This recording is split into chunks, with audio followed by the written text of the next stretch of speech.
बच्चे की दूध की बोतल अचानक विस्फोटक में बदल गई, पर वह बिल्कुल शांत रहा और उसने विस्फोटक की फ्यूज को मसल कर बुझा दिया।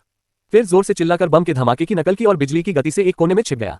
जब कुत्ता पीछे मुड़ा और देखा तो उसे लगा कि बच्चा तो पहले ही धमाके में उड़कर चूर चूर हो गया है। ये सोचकर वह बहुत उत्साहित हो गया। उसी वक्त एक हड्डी उसके सामने से उड़ती हुई आई। कुत्ता उसे देखकर बहुत खुश हुआ, जैसे कोई सौभाग्य की चीज मिल गई हो।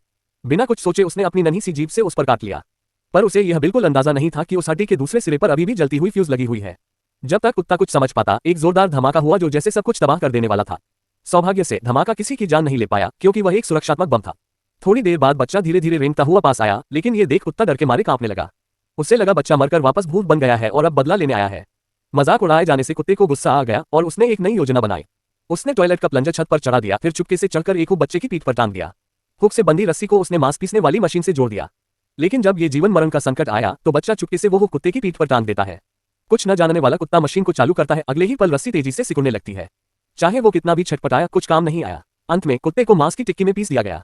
इतने होशियार बच्चे के सामने आखिरकार कुत्ते को हार माननी ही पड़ी और उसने सफेद झंडा लहराकर आत्मसमर्पण कर दिया।